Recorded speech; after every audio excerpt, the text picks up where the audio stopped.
हम लोग रेखा तो पढ़ लिए। अब हम लोग को जानना है कौन कौन कौन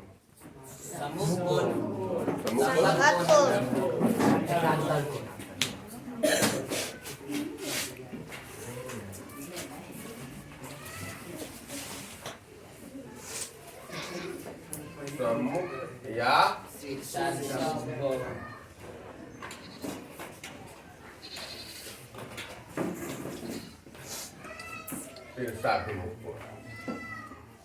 चलिए, यह एक रेखा है, यह एक रेखा है जिसका नाम क्या है? ए और बी। ये भी एक रेखा है। एक रेखा CD है। सी और दोनों रेखा एक दूसरे को काट रही है कि नहीं काट रही? अगर यह रेखा इधरे तक खींच के छोड़ देते, इधरे तक, तो भी तो आगे बढ़ाने पर कटवे करता।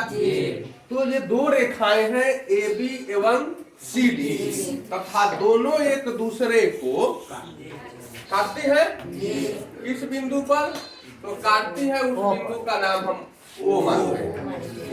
AB तथा CD दो रेखाएं हैं जो परस्पर बिंदु O पर प्रतिच्छेद करती है।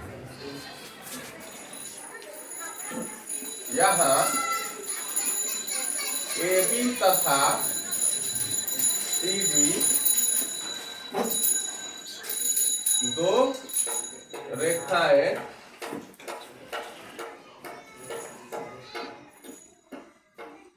एक दूसरे को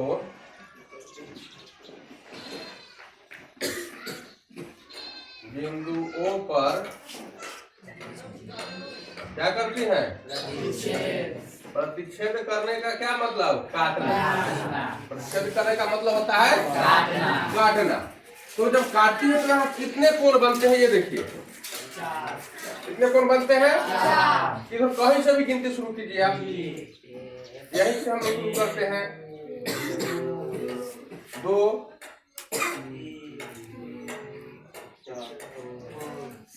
एक दिशा में यहाँ से चलिएगा तो इधर फिर लगा देंगे, मतलब इस दिशा में सब कोण गिन रहे हैं हम लोग। तो यहाँ 4 कोण बनते हैं। प्रतिच्छेद करती हैं तो यहाँ कुल कोण तो और बन जाता है। कोण तो और बनेगा। देखिए कि AOB यहाँ भी तो कोण बना 180 डिग्री का बना ना। लेकिन अब हम उस कोण की बात नहीं करेंगे। यहाँ क्रॉस सेक्शन में जितना कोण बनता है खंड खंड में, हम उसी गिनती करेंगे। तो यहाँ कुल 4 कोण बनते हैं। कौन कौन? तो कोण 1, कोण जिसका नाम क्या है? एक का AOD चाहे DOA। तो हम ऐसे चल रहा है, देखिए गौर से, इधर से इधर चल रहा है, इधर है ना, तो हम इधर से गिनती करें। DOA कोण 2 बराबर AOC, कोण 3 बराबर COB और कोण 4 बराबर BOD। इस तरह से 4 कोण बने। हम लोग एक सीरियल क्रम में चलते हैं। कभी भी हर काम को सीरियल क्रम में करते हैं। जब सीरियल क्रम में कीजिएगा ना तो कहीं से कोई व्यवधान उत्पन्न नहीं होगा। टिकट कराने जाइएगा, देह पर दे ठूस रहे, पता चलेगा कि आधा घंटा में किसी को टिकट नहीं मिलेगा। जो हाथ घुस गया ओकरा का दूसरा घींच के अपने लाइन में लग जाएगा, फिर पीछे वाला ओकरा घींच देगा, अपने लाइन में लग जाएगा। किसको टिकट मिलेगा? किसी को टिकट नहीं मिल सकता। और सीरियल क्रम में चलिएगा, लाइन से चलिएगा, बहुत कम समय में सबको टिकट मिल जाएगा। मिलेगा नहीं मिलेगा? देखिए करके मिल जाएगा। तो कहीं भी सीरियल क्रम में काम करने पर आसानी से काम हो जाता है। और सीरियल जैसे ही तोड़ते हैं, क्रम तोड़ते हैं, व्यवधान उत्पन्न हो जाता है, बहुत परेशानी हो जाएगी। तब तो आपको मिलवे ना करेगा। यहाँ जो है 4 कोण बन गए। इन चारों कोणों में देखना है कि एक दूसरे के आमने सामने कौन कौन कोण है। आमने सामने एकदम सीधा, हाँ सीधा कोण। एक कोण छोड़कर तभी आमने सामने बनता है।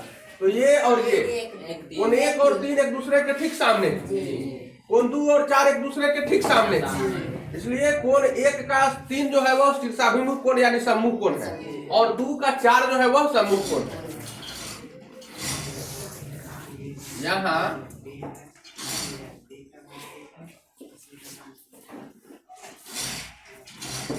आमने सामने के कोण 1 बराबर कोण 3 एवं कोण 2 बराबर कोण 4 है ना, है। अतः कोण 1 एवं कोण 3 कौन कौन है?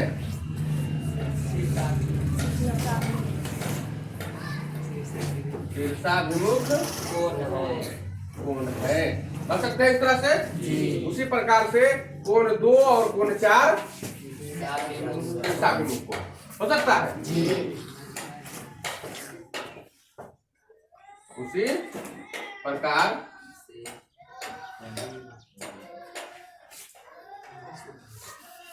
कोण 2 एवं कोण 4 शीर्षाभिमुख कोण है। चाहे शीर्षाभिमुख कोण भी लिख सकते हैं, एक ही बात लिख सकते हैं, दोनों तो एक ही होता है।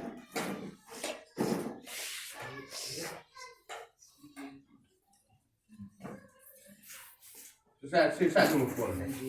तो शीर्षाभिमुख कोण समझ गए। आमने सामने के कोण को सम्मुख कोण या शीर्षाभिमुख कोण कहते हैं। लेकिन आमने सामने बना कोण ये भी देखना है। कोई भी सीधा रेखा खींच देते हैं तो कितने डिग्री का कोण बनाती है? 180 डिग्री। सरल रेखा हमेशा 180 डिग्री का कोण बनाती है। सीधी एक सरल रेखा अगर हो तो 180 डिग्री का कोण बनाती है। तो ये समझ गए। अब हमको संगत कोण और एकांतर कोण जानना है। ये कब होगा? तो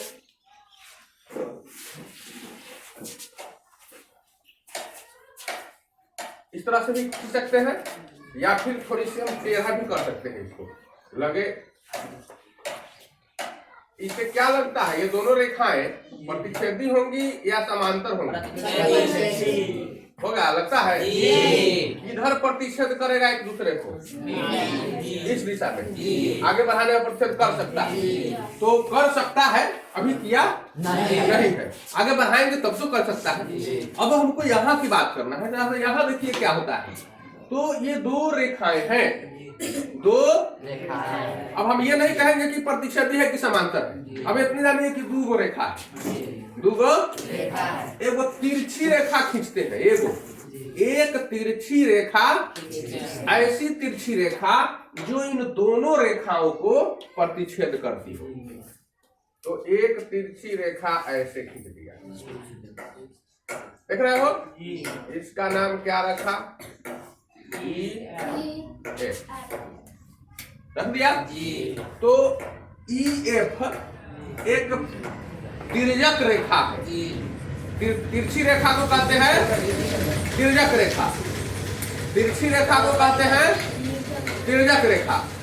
तो AB, जहां AB और CD दो रेखाएं हैं, EF एक तिर्यक रेखा है। इधर देखो, इधर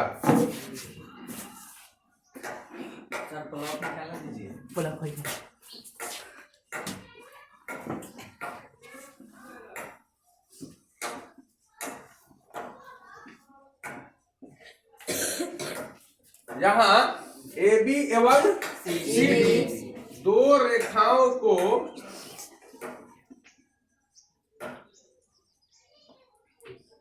तिर्यक छेदी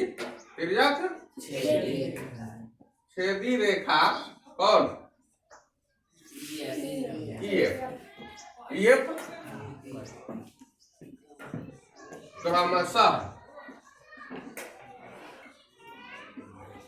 बिंदुओं, देखो EF छेदी रेखा है। तो EF जो है AB को काट रहा है इस बिंदु पर। इसका नाम हमने कुछ रखा है? नहीं रखा। तो इसका नाम कुछ रखिए, M रख दिया। इस बिंदु का नाम हमने M, और CD को भी तो काट रहा है इस बिंदु पर, इसका नाम हम N रखते हैं। तो AB एवं CD दो रेखाओं को त्रिज्याक्षेदी रेखा EF क्रमशः बिंदुओं किस किस पर काटा? तो पहले AB है, AB को कहाँ काटा? क्रमशः लिखने का मतलब कि क्रम से, सीरियल से। तो जैसे उधर ऊपर लिखे हैं उसी का सीरियल यहाँ लिखना है। तो AB में कौन किसका काटा? M पर, M क्रमशः M तथा इसको काटा N पर, N पर काटती है चाहे प्रतिच्छेद करती है, काटती है या अच्छा जब काट दिया इस तरह से तो कई को कोण बनाई बताइए? यहाँ कितने कोण बने? 8 कोण बनते हैं। इस प्रकार से 8 कोण कहाँ कहाँ बने? 1 2 3 4 4 कोण इधर बन गया,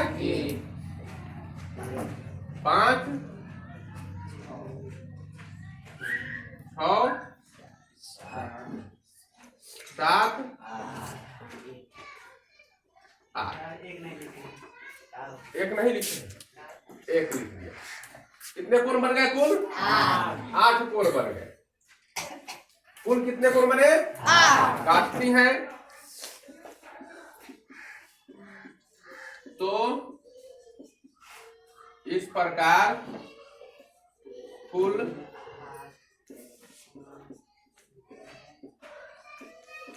8 कोण बनते हैं। 8 कोण बन गया। कौन कौन कौन बना? कोण 1, कोण 2, कोण 3 डॉट डॉट डॉट 8 को बन गया। कोण 1 का नाम तो आप लिख सकते हैं आसानी से, इधर से इधर गया हुआ है तीर। कोण 1 बनाने के लिए देख लीजिए, एक रेखा इधर, ये किरण है, यहाँ से एक किरण इधर और एक किरण, तो इसका नाम पहले इधर से इधर गया हुआ है इसलिए पहले बी से चलेंगे। एम एम है यहाँ पर, starting point B, turning point M, ending point, यानी starting point, turning point, ending point, प्रारंभिक बिंदु, झुकाव बिंदु, अंत बिंदु। बी एम ई कहेंगे ना, EMB भी कह सकते हैं, कोई संशय नहीं है। लेकिन जब तीर इधर दिया हुआ है तो हमको भी उसी सीरियल क्रम में बोलना ठीक रहेगा। क्या? अब जैसे राम, लक्ष्मण, भरत, शत्रुघ्न 4 भाई थे, और पूछेगा दशरथ के कितने बेटे थे? तो 4। कौन कौन? शत्रुघ्न, राम, भरत, लक्ष्मण। फटाफट बोल दिया। बोला तो चारों सही बोला कि गलत बोला? सत्य बोला। लेकिन अगर उसी को हम सीरियल क्रम में बोलते तो ज्यादा बेहतर रहता, अच्छा लगता। तो कोई काम को सीरियल क्रम में बोलेंगे ज्यादा अच्छा लगेगा। और जब हम इधर उधर से कुछ बोल लेंगे, बोल तो देंगे ही लेकिन सीरियल क्रम में, जो आप पूछा है आपसे कि क ख ग घ अंग याद है? तो जी याद है, बोलो। तो ख क अंग च ट म प कुछ कुछ पढ़ दिया, पढ़ा तो सब टोटल वर्णमाला पढ़ दिया, छोड़ा कुछ नहीं, लेकिन सीरियल में किसी को नहीं कहा। अब क्या कहा जाएगा इसको? ये तो उटपटांग भाषा हो गई। हमको भी यहाँ जो बोलना है, लिखना है, वह सीरियल क्रम में सजा कर लिखना है। बस फर्क कितना होता है। तो यहाँ 8 गो कोण तो बन गए। अब 8 गो कोण को जो हम लोग यहाँ चयन करते हैं, तो बताइए 1 और 3 कौन सा कोण है? 1 और 3 कौन कौन है? सामने सामने है कि नहीं? तो कौन कौन कहलाता है? सम्मुख कोण या शीर्षाभिमुख कोण। 1 का 3 हुआ वो शीर्षाभिमुख कोण हुआ। 2 का 4 कौन हुआ? शीर्षाभिमुख कोण, शीर्षाभिमुख कोण। 6 का 8 कौन सा कोण है? अब 5 का 7 कौन कौन है? अब एक चीज पहले ये उसको जानने के पहले वो चीज और जान लीजिए। एगो इसमें अंतः कोण कौन है और बाह्य कोण कौन है।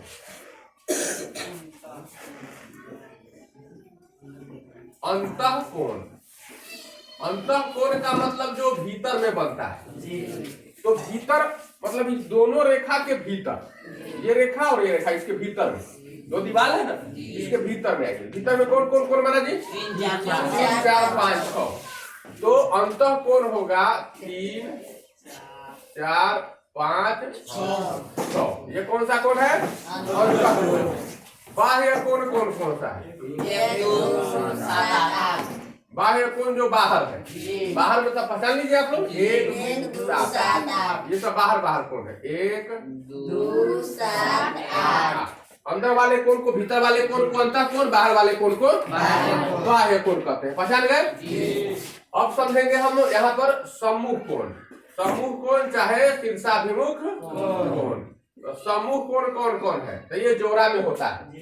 सम्मुख कोण कौन कौन है? तो कोण 1 एवं कोण 3, कोण 2 एवं कोण 4, कोण 5 एवं कोण 7, कोण 6 एवं कोण 8। सामने सामने के कोण को सम्मुख कोण कहते हैं। सम्मुख कोण का जोड़ा, इसको जुग्म कहते हैं। सम्मुख कोणों का युग्म, क्या कहते हैं इसको? सम्मुख कोणों का युग्म। तो ये युग्म में हुआ, ये सब युग्म हुआ। सम्मुख कोणों का जोड़ा हुआ। सम्मुख कोण तो समझ गया, संगत कोण समझ।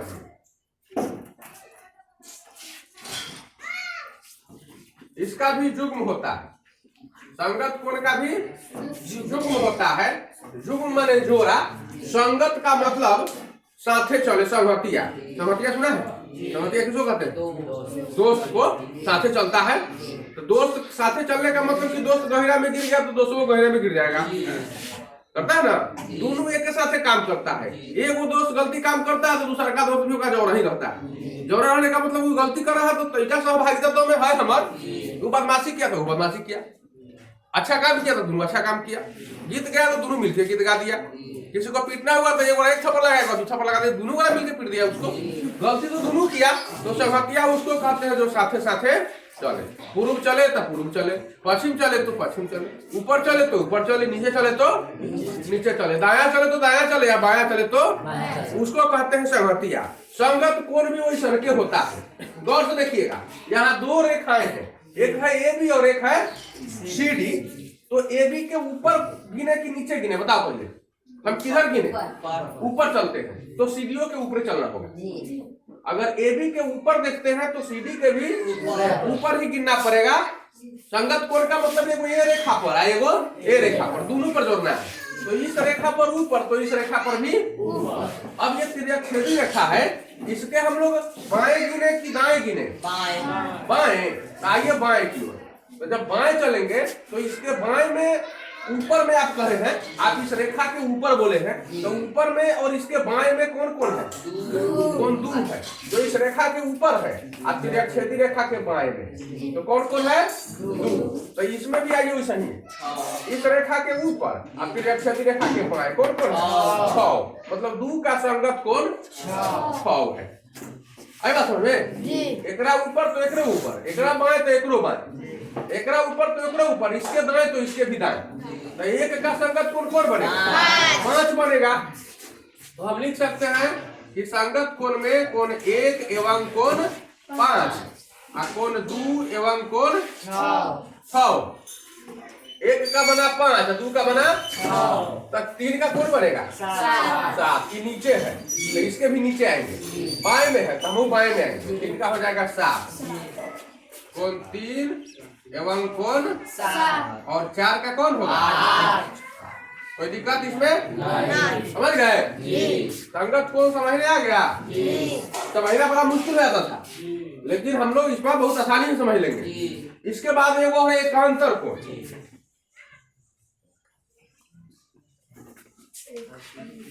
एकांतर, इसका मतलब होता है एकांतर। खोजिए अर्थ बनाइए, एकांतर, एक का अंतर, एक का अंतर मतलब एगो छोड़कर गिनना तो पड़ेगा लेकिन एगो।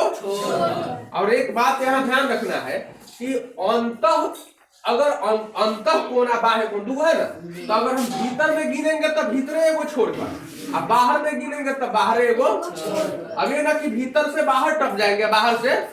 एकांतर कोण में इस नियम को याद रखना है कि एकांतर कोण बाहर का बाहरे बनता है, भीतर का भीतरे बनता है। लेकिन सीधे हम लोग एकांतर कोण गिनते हैं। सीधे एकांतर कोण का मतलब कि भीतर वाला कोण गिनती में आता है। जैसे 100 रुपया कहेंगे तो आप समझ लीजिए कि 100 रुपया मांग रहे हैं, है ना। 1000 रुपया कहेंगे तो कितना मानिएगा? 1000 मानिएगा, 2000 नहीं मानिएगा। हम कहेंगे 1000 रुपया लाइए तो 5,000 दे दीजिएगा, नहीं दीजिएगा। 2,000 दीजिएगा, नहीं दीजिएगा। 3,000 दीजिएगा, नहीं दीजिएगा। तो जब दीजिएगा तो 1,000 दीजिएगा। 1000 का मतलब 1000, 100 का मतलब, लाख का मतलब 1,00,000। तो उसी तरह से सीधे एकांतर कोण का मतलब कि अंतः एकांतर कोण। सीधे एकांतर कोण कहने का मतलब अंतः एकांतर कोण, भीतर वाला। तो भीतर वाला में और एकांतर ये को छोड़कर आइए हम 3 से शुरू करते हैं। तब 3 से गिनती कीजिए, भीतर में करना है, बाहर नहीं करना है। ये माहे गिनती कीजिएगा कि ये माहे इधरों से कर लीजिए। इधरों से अगर कीजिएगा तो 3 पर से चले हैं और 4 छोड़ के 5 पर जाएंगे, 1 को छोड़ के 5 पर पहुंचिए। इधर से गिनिए था 3 से गिनिए, 6 छोड़ के 5 पर पहुंचिए। आप किधरों से गिनिएगा उसी जगह पर जाइएगा, किसी भी दिशा में गिनिएगा तब 3 का मिलेगा 5 और 4 का कोण मिलेगा 6 मिलेगा, 4 का एकांतर कोण मिलेगा 6 मिलेगा। तो लिखेंगे कोण 3 एवं कोण 5, कोण 4 एवं कोण 6। तो ये हुआ एकांतर कोण, जिसको हम लोग अंतः एकांतर कोण भी कहते हैं। लेकिन जब बाह्य की बात आएगी तो बाहरी भी एकांतर कोण होगा, उसमें भी हमको बाह्य लिखने की आवश्यकता नहीं है। समझदारी की बात है, समझ सकते हैं। और नहीं इच्छा होगी तो आप लिख सकते हैं कि बाह्य एकांतर कोण। तो बाह्य एकांतर कोण कौन हुआ? चलिए 1 पर से आइए, तो बाहर बाहर गिनिए, चाहे इधर दिशा से गिनिए चाहे इस दिशा से गिनिए। एक पर से तो चलिए रहे, अब 2 छोड़ देंगे, बाहर बाहर आएंगे 7। इस दिशा से आइए तो इधर से भी 8 छोड़ 7 पर जाएंगे।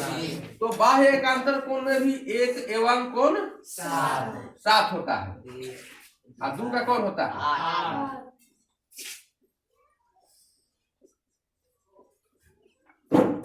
2 का 8 होता है। इस तरह से हम लोग अंतः कोण समझ गए, बाह्य कोण समझ गए, समूह कोण समझ गए, संगत कोण समझ गए, अंतः एकांतर कोण समझ गए, बाह्य एकांतर कोण समझ गए, एकांतर कोण भी समझ गए, समूह कोण भी समझ गए। ये भी जान गए कि सीधा रेखा खींचते हैं तो उसका कोण 180 डिग्री का होता है ना। सरल रेखा या सीधी रेखा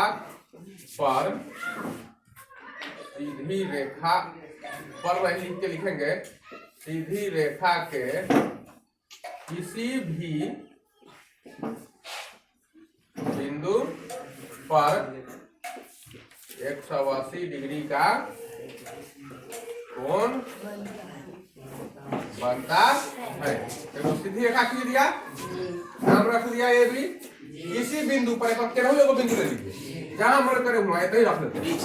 इस बिंदु का नाम रख दिया वो, यहाँ पर जो इसे कोण बना वह कितना डिग्री का बना 180 डिग्री। अच्छा एक चीज और बताइए, यहाँ पर कोण 5 और कोण 6 भी कोण है तो बताए थे 5 और 6 बगल वाला कोण है। 5 के बगल में 6 है कि नहीं, 5 के बगल में 8 है कि नहीं। तो बगल वाले कोण को एकांत ये आसन कोण कहते हैं। बगल वाले कोण को क्या कहते हैं बताए थे कल, नहीं याद है। तो 5 का आसन कोण 8 है, 5 का आसन कोण 6 का आसन कोण 6 का आसन कोण 7 का आसन कोण 8 का आसन कोण 8 का आसन कोण। बगल वाले कोण को कहते हैं आसन कोण। है बात समझ में? अब चलिए इतना तो समझ गए। अब इसके बाद हम लोग सब कुछ आसानी से पढ़ सकते हैं। जब ये समझ गए तो थोड़ा सा इसको अब समझेंगे कि ये रेखा जो है न हम आपको इस रेखा के बारे में बताए हैं कि AB और CD न हम प्रतिच्छेदी कहेंगे और न ही समांतर कहेंगे, लेकिन हम आगे बताएंगे अब अगले दिन कि जब ये समांतर होगा तब क्या होगा। AB और CD समांतर होगा तब क्या होगा। तो अगले दिन अब इसको हम लोग शुरू करते हैं। चलिए आगे।